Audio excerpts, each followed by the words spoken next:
Y bueno, mi nombre es Mare. Como ustedes saben, soy organizadora de la comunidad latina para Plan Power Metro New York en español. Nosotros somos una organización que está comprometida al empoderamiento de la salud a través de una nutrición a base de plantas. Este tipo de nutrición tiene evidencia científica para prevenir, tratar y revertir enfermedades crónicas. Normalmente ofrecemos estas sesiones en vivo, pero dada la situación del COVID-19, estamos manteniendo contacto todos los jueves a las 7 p.m. hora del este con estas reuniones virtuales.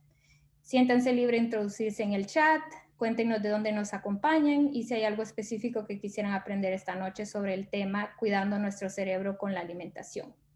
Les pedimos por favor seguir unas cuantas reglas para que la presentación sea exitosa. Por favor mantengan su micrófono en silencio, pongan sus preguntas en el chat y mantengan por favor sus preguntas de manera general y no específicas a un diagnóstico.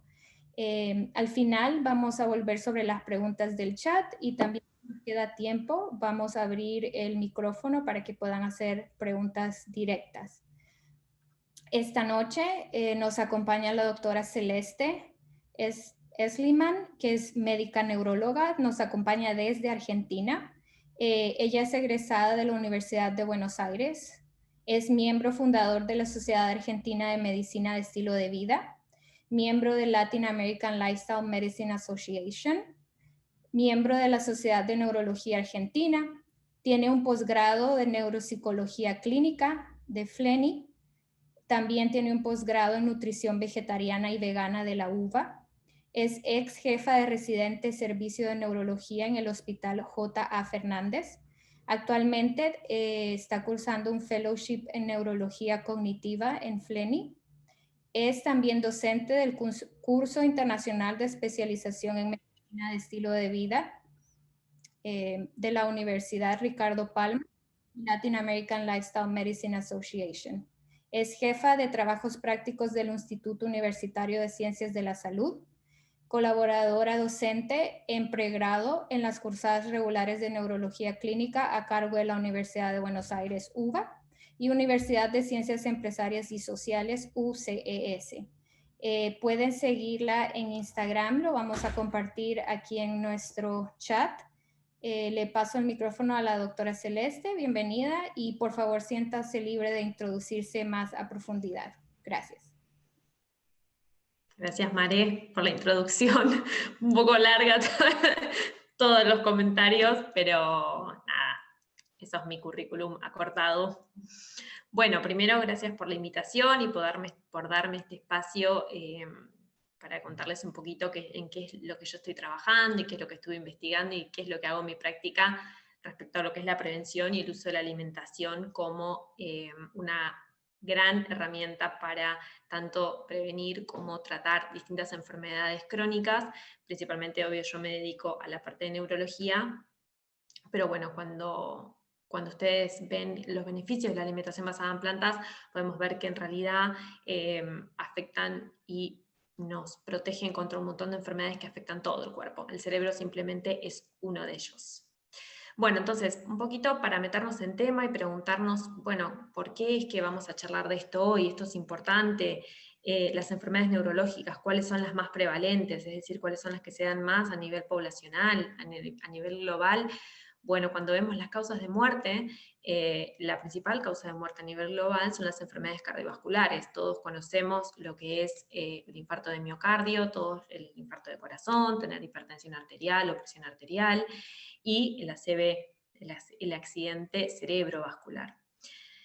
Esas son las principales causas de muerte a nivel global. Y cuando vemos lo que son las demencias, que son la quinta causa de muerte a nivel global, y además, más allá de que si traen muerte o no, traen una pobre calidad de vida de muchos años. Por lo tanto, cualquier cosa que podamos hacer para prevenir este tipo de enfermedades va a ser muy beneficioso, tanto a nivel individual como a nivel poblacional. ¿Sí? Si vemos acá, entonces la demencia, siendo la enfermedad de Alzheimer, en la segunda parte de nuestra charla vamos a hablar un poquito de esto, es la causa más frecuente de demencia y, como acá menciona, es la quinta causa de muerte a nivel global. Cuando vamos a lo que es la Organización Mundial de la Salud y pensamos, bueno, ¿por qué estamos hablando de esto hoy? ¿Por qué estamos pensando cuáles son las enfermedades más prevalentes, las enfermedades que ocasionan la muerte en la mayor cantidad de personas? Ya vemos que la misma Organización Mundial de la Salud reporta que 2/3 de las enfermedades a nivel global y muertes a nivel global son atribuibles a enfermedades crónicas no transmisibles, es decir, no enfermedades infecciosas, por ejemplo, que ocasionan la muerte de la mayor parte de la población. Cuando vemos acá las 10 causas de muerte principales, vemos que a la cabeza se encuentra el infarto de miocardio, el infarto de corazón, secundariamente está el accidente cerebrovascular, stroke o ACV, del cual vamos a charlar un poquito hoy, y luego aparecen otros tipos de enfermedades como la enfermedad pulmonar obstructiva, principalmente relacionada con el consumo de tabaco, y aquí vemos en el quinto lugar, ¿qué pasó? Resumo, ahí va. Ahí vemos en el quinto lugar la enfermedad de Alzheimer, que es la principal causa de demencia, y otras demencias que también un poquito vamos a hablar de eso, de cuáles son. Luego, bueno, vemos cómo están los cánceres, la diabetes, bueno, distintas enfermedades, ¿no? Y esta frase, que en realidad es una frase sacada directamente de la Organización Mundial de la Salud, que es que más del 80% de estas enfermedades podrían prevenirse a través de un cambio en el estilo de vida. Bien, entonces cuando vemos, vamos a hablar un poquito de esto también y después nos metemos ya de lleno en el tema que nos trae hoy. En cuanto a lo que es el accidente cerebrovascular, en este mapa lo que podemos ver es la cantidad de casos por año, en este caso son casos que se dieron en el año 2016, es la incidencia, es decir, los nuevos casos. Y cuando nosotros vemos, yo vivo en Argentina, como ya mencionaron, y bueno, trato de traer un poco de información y de estadística que se da en Argentina y en el resto de Latinoamérica, y cuando vemos qué pasa en Argentina, ocurre una ACV cada 4 minutos. Tengan en mente que los ACVs muchas veces no generan la muerte de las personas, pero sí generan muchísima discapacidad, ¿sí? Por lo tanto, no es solamente morir o no morir, sino cuántos años vamos a vivir con distintos problemas. Por ejemplo, problemas para mover alguna parte del cuerpo, o para sentir alguna parte del cuerpo, o algún problema para hablar, ¿sí? Distintas situaciones en las cuales nos podemos encontrar cuando tenemos un ACV. Bien, entonces acá pusimos hasta más de 80.000 casos por año, de los cuales 1 de cada 3 es mortal. Estos datos son de Argentina, ¿sí? Abajo pueden ver la bibliografía cuando quieren buscar algo de lo que mencioné aquí. Bien, ¿y qué pasa con la demencia? Que les comenté que era la quinta causa de muerte a nivel global.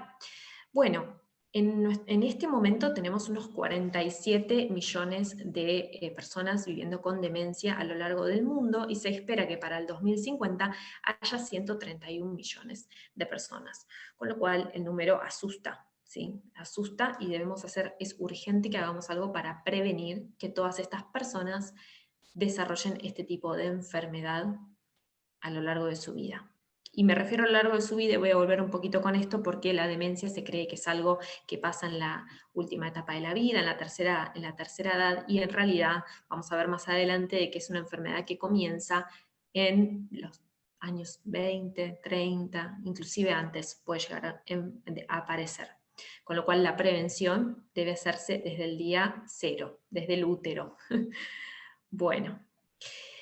Un poquito también para seguir metiéndonos un poco en tema, ya vamos a ir un poco a cuáles son los beneficios de la alimentación y cómo podemos prevenir todo esto, y pasar un poco de las malas noticias de tanta enfermedad a pasar a las buenas noticias.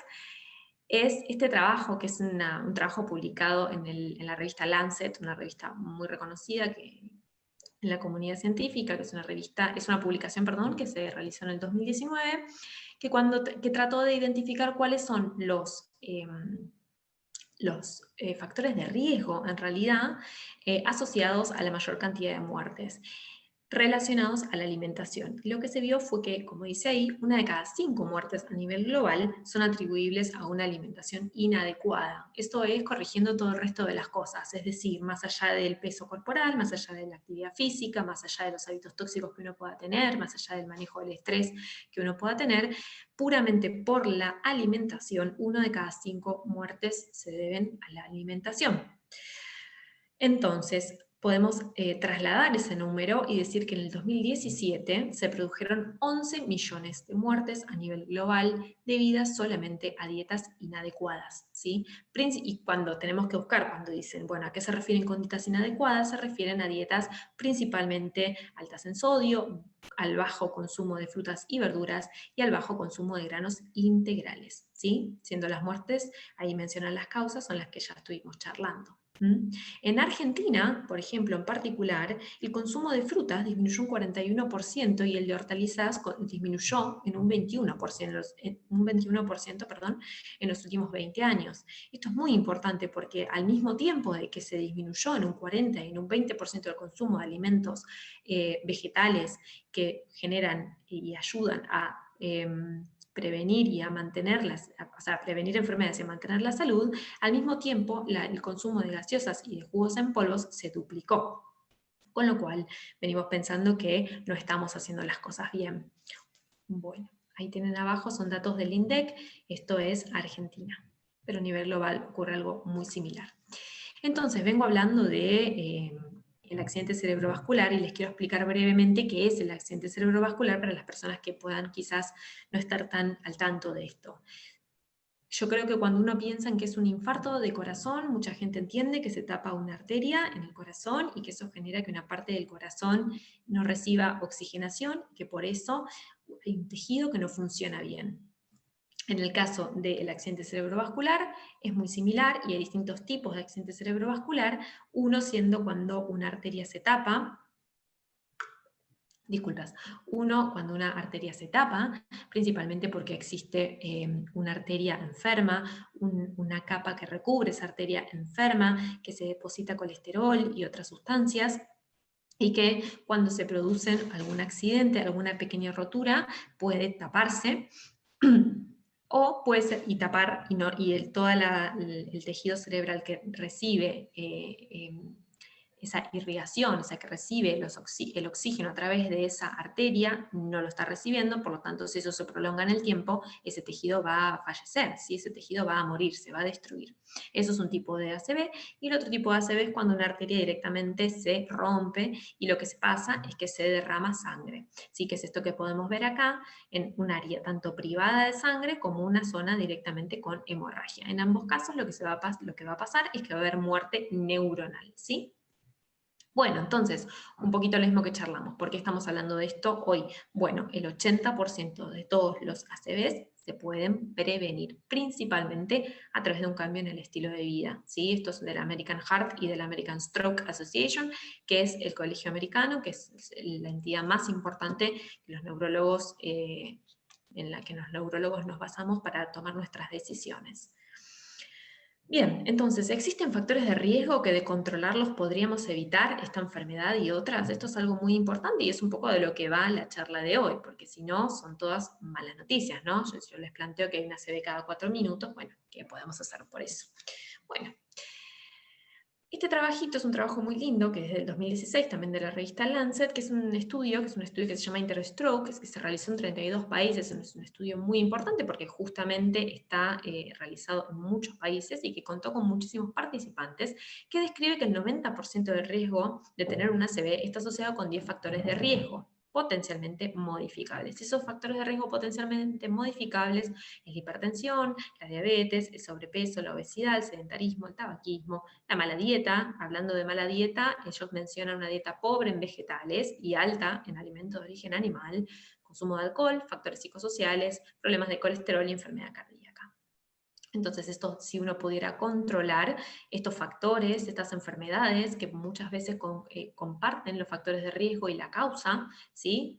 Como puede ser la hipertensión, la diabetes, el sobrepeso, bueno, estos son enfermedades y a su vez factores de riesgo que muchas veces pueden evitarse de la misma manera, a través de la alimentación, a través del control del estrés, a través de un buen sueño, distintas cosas. Entonces, Si pudiéramos evitar tener cualquiera de estos factores de riesgo, evitaríamos el 90% del riesgo de tener un ACV.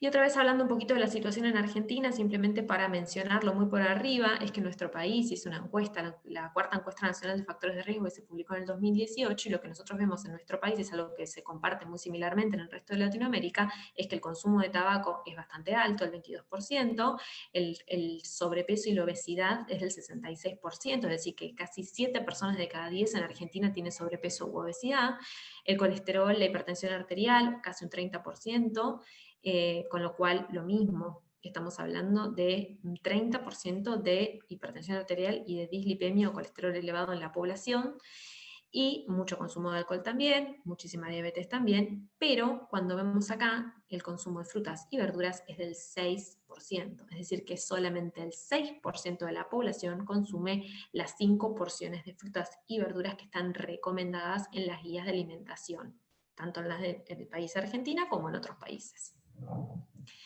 Bueno, ya metiéndonos un poquito en el tema de cuáles son los beneficios de una alimentación basada en plantas, estos nombres a muchos de ustedes quizás les suena, que es Susan Levin y Neil Barnard, que son médicos que forman parte del PCRM, que es el Comité para la Medicina Responsable. Ellos abocan mucho por la alimentación basada en plantas, ¿y por qué lo hacen? Es porque ¿tienen algún interés especial? ¿Porque quieren algo distinto? No, porque simplemente la evidencia está ahí y la evidencia científica es dura. Y cuando nosotros vamos a ver cuáles son los beneficios de tener una alimentación basada en plantas, podemos entender que hasta un 29% se puede reducir, un 29% de posibilidades de tener un ACV se pueden reducir a través de una alimentación basada en plantas. Y no solamente esto, si vamos directamente a el riesgo cardíaco, o sea, el riesgo de tener un infarto de miocardio es del 40%, y si vamos al riesgo de tener diabetes o síndrome metabólico, reducimos a la mitad la posibilidad de tener cualquiera de este tipo de enfermedades que, como volvemos a pensar, volviendo un poco a las primeras diapositivas, son las principales causas de muerte a nivel global. Bueno, entonces, nosotros vamos a ver que hay un montón de evidencia, cuando uno, acá puse algunos nada más, pero la verdad es que hay muchísima evidencia de cuáles son los beneficios de una alimentación basada en plantas en cuanto a el riesgo de stroke o ACV o accidente cerebrovascular, ¿sí? Y vamos a ver que son estudios, después yo esto lo voy a dejar para que ustedes lo puedan ver y lo puedan ver después en el video, que son estudios que son publicados en revistas reconocidas, ¿sí? Tenemos el Journal de Clínica Nutrition Europeo, tenemos la revista Stroke, que es la revista directamente de la AHA, ¿sí? De la American Heart Association, bueno, y otras más. Entonces, cuando pensamos cómo reducir el riesgo de tener un accidente cerebrovascular, estamos pensando en este plato, esto es falafel, no son albóndiga de otra cosa, estamos pensando en este plato, un plato variado, un plato que tenga granos, que tenga legumbres, que tenga que tenga verduras de distintos colores, ¿sí? Porque en la diversidad está la salud, ¿sí? Bueno, este trabajo me gustó mucho y se los quise traer porque me parece que es interesante, es del año 2020, es de este año, que se publicó en la revista Neurology, una revista también muy reconocida que los neurólogos utilizamos mucho, y es un estudio que se hizo se quiso comparar vegetarianos versus no vegetarianos y ver qué pasó con el riesgo de tener un stroke, un ACV, un accidente cerebrovascular. Y lo que se vio es que las poblaciones vegetarianas principalmente tienen menor riesgo de tener un ACV, en algunos casos de hasta 0,26, o sea, tienen casi un 75% menos riesgo de tener un ACV que una persona que consume carne, ¿sí? Tengan en mente que además la población fue población en Taiwán, que es una población que en realidad no suelen consumir tanta carne, ni ahí como consumimos en los occidentales, ¿sí? Como consumimos en América, principalmente en América del Norte. Ya de por sí consumen menos carne de la que puede llegar a consumir. Bueno, Argentina particularmente es un país que consume muchísima carne, pero en Estados Unidos también. Con lo cual el beneficio en dejar de consumir este tipo de alimentos podría ser inclusive mayor.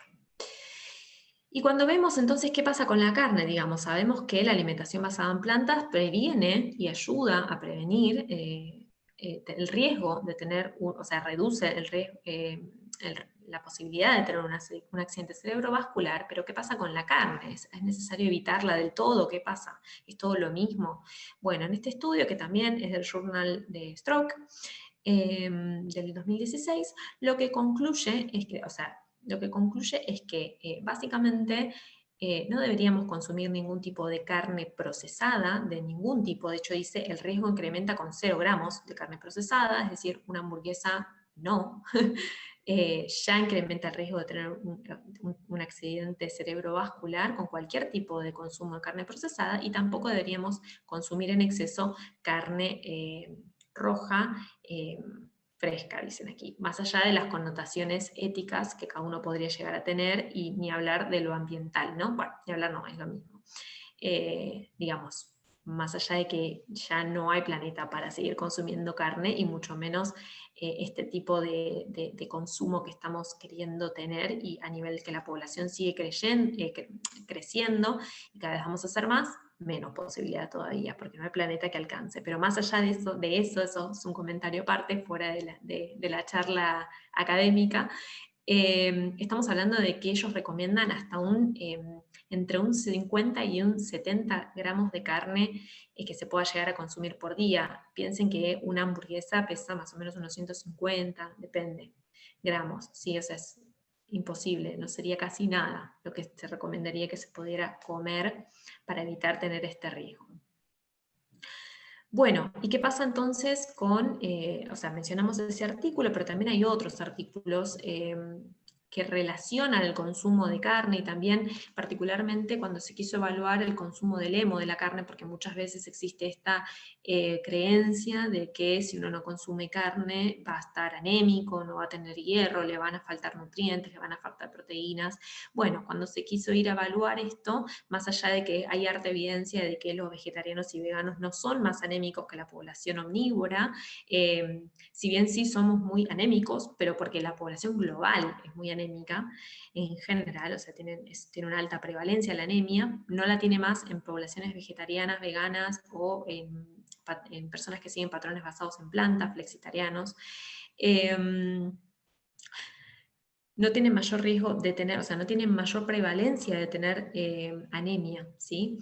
Y cuando quieren ver qué pasa con el hierro vegetal y el hierro hemo, el hierro animal, que muchas veces se ha considerado, yo he aprendido eso en la facultad y después tuve que desaprender un montón de cosas, pero que el hierro animal es el hierro bueno, es el hierro que es más fácil de absorber, es el hierro que sirve realmente. Cuando se quiso ver qué pasa en relación a este tipo de hierro, el hierro que está adherido a la carne animal, se vio que ese tipo de hierro es el que aumenta el riesgo de tener una ACV, y distinto es el hierro de origen vegetal. Es decir, que en ese caso lo que nosotros necesitamos, como siempre, es el hierro, que es el metal, que es el nutriente que necesitamos sí o sí para poder transportar el oxígeno en nuestra sangre, pero lo necesitamos el nutriente, pero no necesitamos que venga adherido al hemo. ¿Sí? Es decir, no necesitamos que la fuente sea de origen animal. De hecho, si lo consumimos de esa manera, y esa es nuestra principal fuente de hierro, es probable que tengamos, o por lo menos incrementemos nuestro riesgo de tener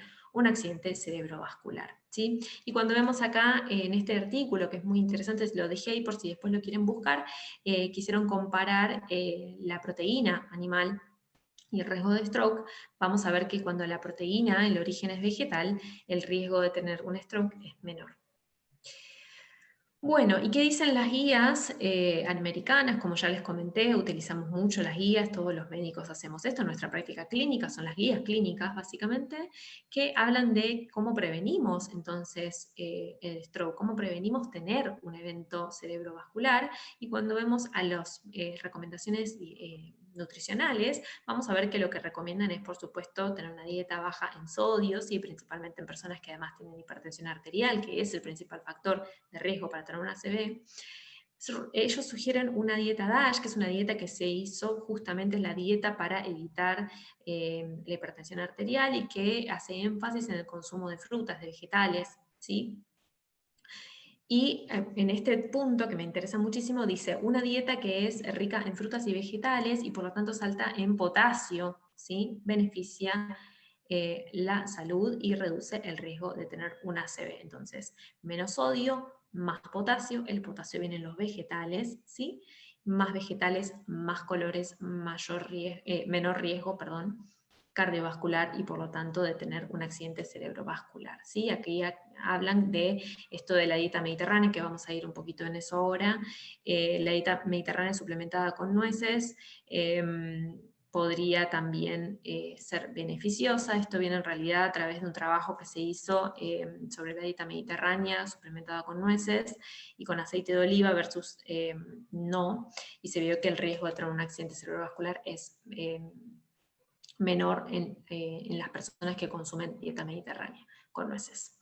Bien, entonces, estas son las guías para la prevención primaria. ¿Y qué pasa una vez que ya tenemos una ACV? O sea, ya tuvimos una ACV o tuvimos un accidente isquémico transitorio, que es algo parecido a tener una ACV, pero que no perdura en el tiempo. Bueno, las recomendaciones es lo mismo, ¿sí? Esto lo agregaron en sus nuevas guías, que son en el 2014 las últimas guías, y lo mismo. Dicen, utilicen una dieta mediterránea que hace énfasis en vegetales, en frutas, cereales integrales, sí, granos integrales, legumbres, y ellos en la dieta mediterránea, en realidad, más en la dieta DASH, utilizan lácteos low fat, lácteos descremados, pero después vamos a ver que quizás eso tampoco sería tan recomendable.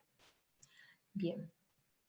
Entonces, ¿qué tienen en común las carnes, los lácteos, los huevos en el riesgo de tener un accidente cerebrovascular? O sea, ¿por qué estamos hablando de todo esto? Más allá de que hablamos del hemo como uno de los posibles mecanismos y de las grasas saturadas, que no hablamos de eso, pero bueno, también tendría un rol muy importante. Vamos a hablar de esta sustancia que es el óxido de trimetilamina, que es no sé si a alguno ya le resuena esto, el TMAO, que es esto que está mucho en auge con esto en cuanto a la regulación del riesgo cardiovascular a través de la microbiota intestinal, que también son temas que están muy interesantes y que están estudiándose muchísimo ahora. Y cuando vamos a ver qué significa esto es una molécula que normalmente nuestro cuerpo no la genera, ¿sí? Que se genera a través del consumo de alimentos ricos en colina y carnitina, como las carnes, los mariscos, el queso y los huevos, y a través de esta sustancia, el TMA, nuestra microbiota intestinal, depende qué microbiota intestinal tengamos, por supuesto, y eso va a ser seleccionado de acuerdo a qué tipo de alimentación y qué patrón dietario seguimos, va a sintetizar esta molécula que se llama TIMAO, que es una molécula que estimula la producción de básicamente aterosclerosis, ¿sí? Trombosis. Por lo tanto, se asocia a infarto de miocardio, se asocia a enfermedad renal, a problemas de corazón, y por supuesto el tema que nos trae hoy, a stroke, es decir, se altera la arteria, y la misma arteria que se altera en el corazón, se altera en el cerebro, se altera en las arterias renales, se altera en todo el cuerpo, ¿sí? Tenemos que dejar de pensar al cuerpo como disgregado, como si los sistemas no compartieran las mismas noxas, las mismas sustancias y los mismos mecanismos que los pueden enfermar.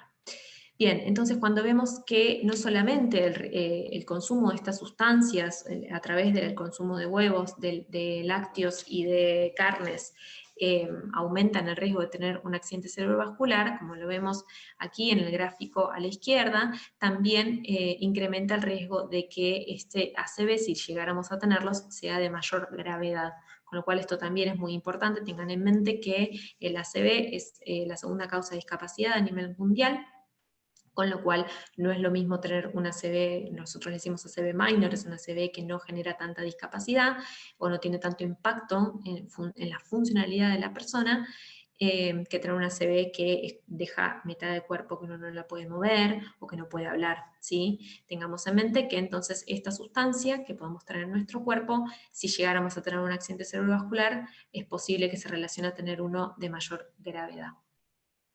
Entonces, cuando vamos a ver cuál es la dieta, entonces para recomendar, un poquito ya estuvimos hablando de esto, pero la dieta para la prevención del accidente cerebrovascular, lo mismo que voy a mencionar varias veces en esta charla, que es lo ideal es recomendar patrones dietarios más que limitar ciertos alimentos o nutrientes. Es decir, no es solamente quitar las carnes, ¿sí? O no es solamente poner ciertos vegetales, sino lo que hacemos la mayor parte del tiempo y lo que es el patrón dietario, ¿sí?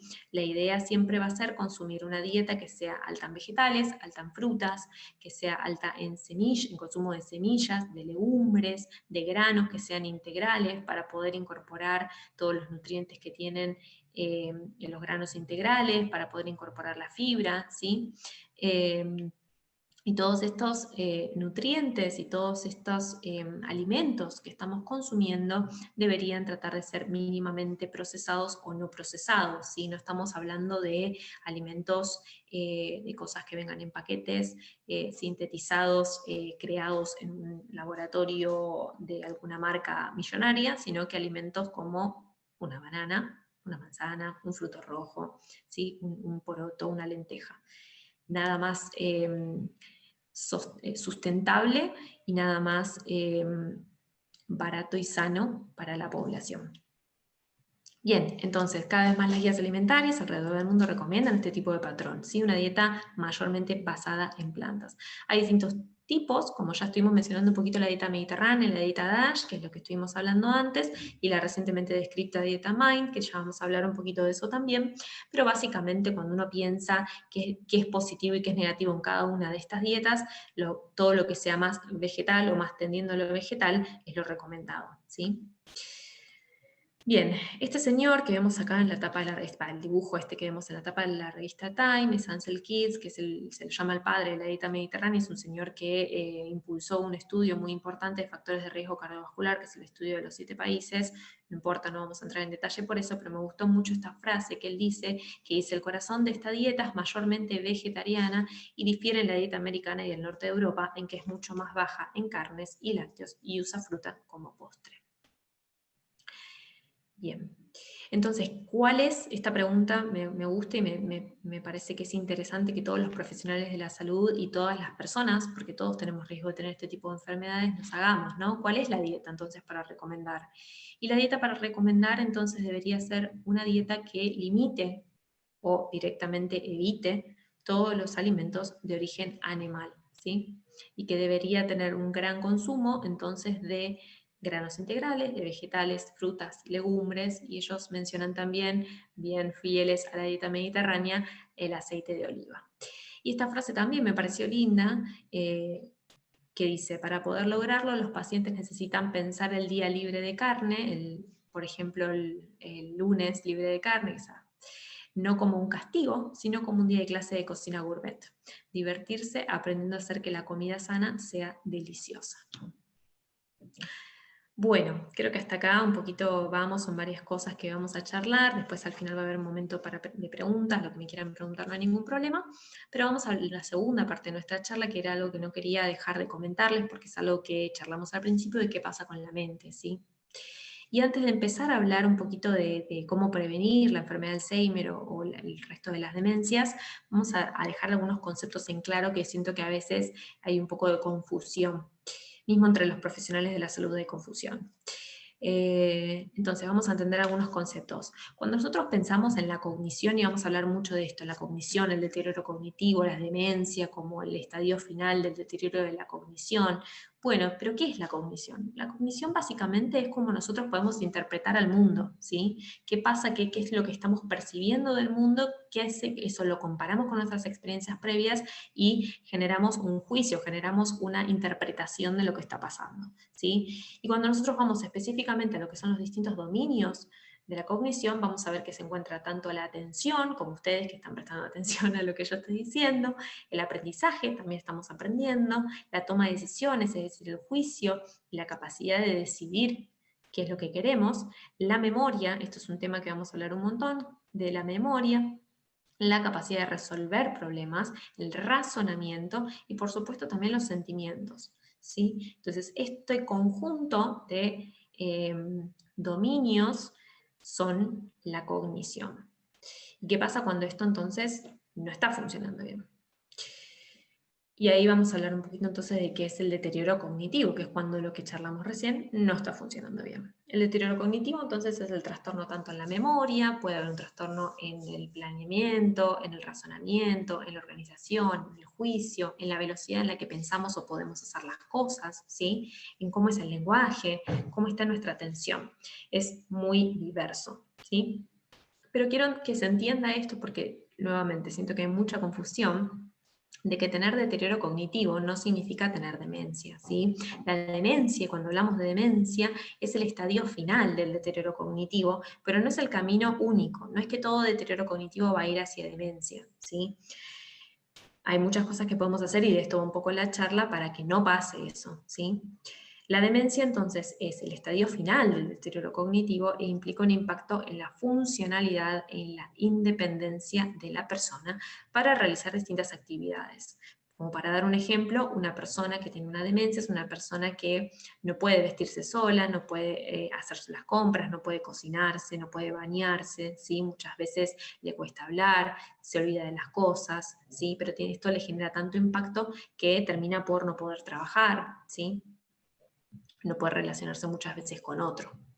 Eso es una demencia, cuando hay un impacto funcional, cuando nos altera nuestra calidad de vida. Ahora, si alguna vez me olvidé alguna cosa, o me encuentro que quizás no me salen las palabras cada tanto, o hay algún problema en realizar tareas complejas, eso puede ser un deterioro cognitivo que se puede rehabilitar, que se puede tratar y que se puede prevenir y también se puede enlentecer su progresión. Y de eso vamos a tratar de explicar un poquito hoy. Entonces, algunos conceptos que creo que están muy inculcados en la población es que la demencia, ser demente es estar loco. Bueno, no lo es, todo lo contrario, no es estar loco, ¿sí? Tampoco es algo normal del envejecimiento, no es que todas las personas es normal que uno se olvide de las cosas, que se olvide quién es el de al lado, que se confunda, que se pierda en la calle. Eso no es algo normal del envejecimiento, nos está hablando de patología.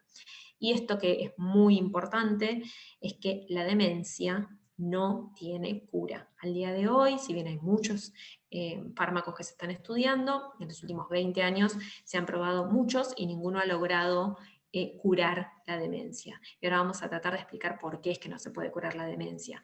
Nosotros vemos este gráfico, quizás lo voy a explicar un poquito. Esto sería lo que es la función cognitiva normal, y estos son años, ¿no? Cuando nosotros vemos lo que es la función cognitiva a lo largo de la vida, el envejecimiento normal implica que haya una leve declinación, pero siempre en los parámetros normales, ¿sí? Una leve declinación puede existir propia del envejecimiento, pero miren qué distinto que es cuando llegamos al estadio de demencia, siendo, como ya les mencioné al principio, la enfermedad de Alzheimer la principal causa de demencia. Primero, vamos a ver que existe un periodo preclínico en el cual tanto en el envejecimiento normal como en la enfermedad no hay ningún tipo de síntoma. En este momento nos estamos encontrando principalmente en una persona que tiene entre 20, 30 años, 40 años, 50 años, ¿sí? Décadas antes, y luego empieza a declinar levemente las funciones cognitivas. Y cuando eso se llama deterioro cognitivo leve, cuando la persona puede seguir trabajando, haciendo sus cosas, pero nota que hay algunos problemas, ¿sí? Que hay algún cambio. Bien, esto no necesariamente va a ir hacia demencia. Aquí podemos trabajar y aquí podemos trabajar. Pero lo que es muy interesante, lo que está en auge también y se estuvo charlando mucho en el Congreso de Alzheimer de este año, es que la patología de la demencia empieza por lo menos 30 años antes de tener síntomas, 30 años antes de tener deterioro cognitivo leve, ¿sí? Eso sería el síntoma. Entonces, si la patología empieza 30 años antes de tener síntomas y los síntomas están empezando más o menos entre los 50 y los 60 años, estamos pensando que tenemos que hacer prevención en personas jóvenes, ¿sí? Porque para cuando ya vemos la demencia, el daño está hecho y no hay cura, ¿sí? Entonces, esto es un poquito lo que mencioné antes, el concepto de demencia senil en realidad es una creencia extendida pero incorrecta de que el deterioro mental es una consecuencia normal del envejecimiento, ¿sí? No lo es, no existe la demencia senil, lo que existe es enfermedad de Alzheimer y otro tipo de demencias, ¿sí? Y eso siempre es patológico y potencialmente prevenible, ¿sí? 1 de cada 6 mujeres sufrirán demencia luego de los 65 años. Tengan en mente esto y cada vez que tomen decisiones a favor o en contra de esto, tengan en mente lo que charlamos. Bueno, a nivel global existe un nuevo caso de demencia cada 3.2 segundos y el 60% de los casos de demencia se encuentran en países en desarrollo, por ejemplo Argentina, ¿sí? O sea que los países que están, les puede generar un impacto económico inclusive para los sistemas de salud mayor, es donde mayormente están los casos, ¿sí? Esto es un dibujito como para que entiendan que la demencia es un abanico de enfermedades, dentro de los cuales las más frecuentes a la cabeza es la enfermedad de Alzheimer y la demencia vascular, que combinados constituyen más del 90% de los casos de demencia, ¿sí?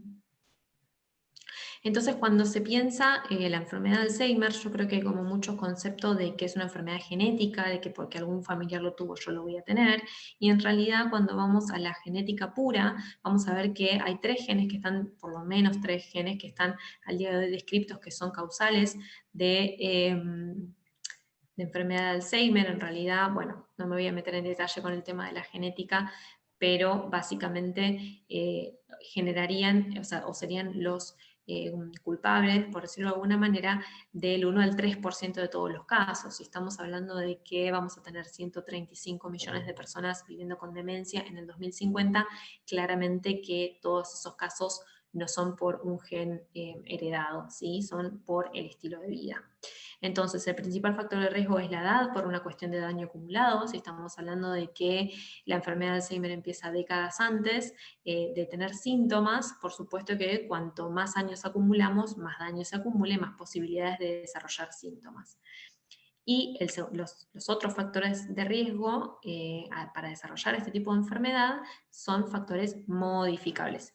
Y aquí ya vamos un poquito al tema de qué nos trae hoy, cuáles son los factores modificables que previenen o ayudan a prevenir la enfermedad de Alzheimer. Y cuando vemos, básicamente son los mismos que previenen que tengamos un infarto, ¿sí? Tanto de cerebro como de corazón, que es la actividad física, la educación, el índice de mantener un peso saludable. Esto no implica ser flaco, ni tampoco implica, o sea, digamos, mantener un peso saludable, ¿sí? La dieta, que ahora vamos a entrar en detalle con eso, y otros factores de riesgo, como el riesgo de tener presión arterial, diabetes, tabaquismo y la polución ambiental. Esto es un factor de riesgo importante, muchas veces no se le presta tanta atención, pero creo que cada día deberíamos prestarle más atención, y ni hablar en lo que está pasando en la situación en Argentina con el medio ambiente. Entonces, cuando vemos que publica la Alzheimer's Disease Association, que es la entidad más importante a nivel global, plantean cómo prevenirlo. Dicen, bueno, no hay cura para la demencia, pero sí existe la prevención y el enlentecimiento de la enfermedad una vez instalada, ¿no? Entonces, ¿cómo prevenimos y cómo enlentecemos? Dice, look after your heart, es decir, cuida tu salud cardiovascular, porque esto es un factor de riesgo, como ya vimos, para desarrollar la enfermedad de Alzheimer. Challenge your brain, hace estimulación cognitiva, estudia, aprende un nuevo idioma, aprende un nuevo, a tocar un instrumento, ¿sí? Be physically, bueno, hace ejercicio, ¿sí? Sé activo físicamente. Disfruta actividad social, ¿sí? Bueno, ahora estamos en pandemia, pero podemos disfrutar actividad social a través de distintas plataformas. Y follow a healthy diet. Y vemos una manzana, ¿sí? No estamos viendo acá carnes, no estamos viendo acá un huevo, estamos viendo una manzana. Y claramente que la Alzheimer's Disease Association no es una entidad vegana, ¿sí? Es lo que dice la evidencia. Y en Argentina, un poquito lo mismo, vemos ALMA, que es la Asociación de la Lucha contra el Mal de Alzheimer, lo mismo, cuando ellos plantean cómo podemos reducir el riesgo de desarrollar demencia, lo mismo, vemos una manzanita, ¿sí? Bueno, en el 2013 estuvo esta conferencia, que es la Conferencia de Nutrición y Cerebro, muy interesante, internacional, que se llevó a cabo en Washington, que lo que ellos plantean como conceptos finales y para llevarse a casa, digamos, es minimizar el consumo de grasas trans y saturadas, principalmente vienen de origen animal.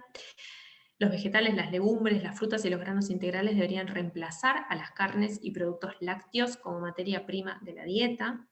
La vitamina E debe adquirirse de la dieta y no de suplementos. Acá les dejé una fotito de fuentes de vitamina E como para que tengan en mente, pero cuando vemos patrones dietarios basados en plantas que sean adecuados y que sean balanceados, vamos a ver que no va a haber un déficit de ningún tipo de nutriente, excepto la vitamina B12 que deberíamos suplementar. Ya vamos a hablar un poquito de eso. Acá, la vitamina B12 debe adquirirse de una fuente confiable, como los alimentos fortificados y los suplementos, ¿sí? En nuestro país, principalmente a través de los suplementos, ya que los alimentos fortificados que tenemos en nuestro país son alimentos no recomendados, ¿sí? Son ultraprocesados. Bien, y cuando vemos este artículo que es viejo en realidad, pero igual es relevante, el estudio Adventist, que es un estudio también que nosotros solemos mencionar mucho porque es un estudio con mucha población, una población muy saludable en muchos aspectos, que son los adventistas del séptimo día. Vemos que acá el consumo de carnes aumentan el riesgo en años de tener demencia, ¿sí?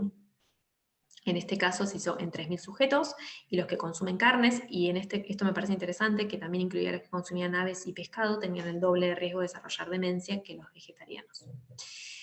Bien, y como les mencioné recién, en el panel se mencionó el tema de las grasas trans y el colesterol, y acá vamos a ver este estudio, que lo que dice que cuando uno tiene el colesterol incrementado en la mediana edad, es decir, personas que tienen 20, 30 años, 40 años, incrementa el riesgo de tener Alzheimer hasta 3 décadas después. ¿Y por qué lo traje? Lo traigo porque me parece que la prevención tenemos que hacerla desde siempre, ¿sí? Hacerla desde que tenemos 20 años, desde 30 años, no esperar, ¿sí? No esperar, porque una vez que, si esperamos, la patología se va dando a nivel cerebral y es muy probable que aparezca. Entonces, lo mismo, igual que hablamos del riesgo vascular, para prevenir el riesgo cardiovascular, mejor que hablar de nutrientes individuales, hablemos de patrones dietarios, ¿sí? Y cuando vemos los patrones dietarios que están más asociados a prevención de demencias, es esto que vemos acá, colores, ¿sí? Colores, vegetales. Bien. No hace mucho surgió esta dieta que se llama dieta MIND, que es una especie de híbrido entre la dieta DASH y la dieta mediterránea. Acá les dejé esta diapositiva para que ustedes puedan ver qué diferencias hay entre cada uno, pero principalmente los 3 patrones dietarios son patrones basados en plantas, ¿sí? Algunos priorizan un poco más el pescado, otros como diferencias, ¿no? Otros priorizan más los lácteos, y la dieta MIND prioriza principalmente el consumo de vegetales de hoja verde y de frutos rojos. No recomienda ningún tipo de carne, ¿sí? Y tampoco recomienda el consumo ni de quesos, ni de margarinas, ni de mantecas, y mucho menos de alimentos fritos, ¿sí? Esto me parece entonces muy interesante. Tengan en mente que la dieta MIND se ideó para prevenir las enfermedades neurodegenerativas, siendo la enfermedad de Alzheimer la más importante y relevante, seguida de la enfermedad de Parkinson. Y cuando vemos en este artículo cuáles son los patrones y los nutrientes que tienen beneficios y buena evidencia de que muestran beneficios en la neurocognición, en esto que estuvimos charlando, lo mismo, dieta mediterránea, DASH, MIND, y cuando vemos los alimentos principalmente, vegetales, frutas, cereales integrales, legumbres, frutos secos, ¿sí? No vamos a ver aquí carnes. Y este trabajo me pareció bastante visual. Esta imagen que están viendo a la derecha es una anatomía patológica, no es del mismo trabajo, pero lo quise poner de modo esquemático, que quisieron ver por estudio de resonancia magnética cuál era el volumen de la corteza cerebral, que es esto que vemos acá en gris, a los costaditos, la corteza cerebral, el volumen del cerebro total, es decir, qué tan atrófico, cuántas neuronas tenemos en nuestro cerebro, y se vio que las personas que siguen patrones más bien mediterráneos tienen tanto un mejor espesor cortical como volumen cerebral total. Bien, y este artículo que salió también en la revista Neurology a fin del año pasado, habla de cómo los flavonoles, que son sustancias que se encuentran en alimentos de origen vegetal, principalmente en las hojas verdes, en las peras, en algunos cítricos, favorecen, previenen la enfermedad de Alzheimer. Entonces dice cuál es la dieta en realidad que reduce el riesgo de tener enfermedad de Alzheimer, y habla principalmente de los flavonoles.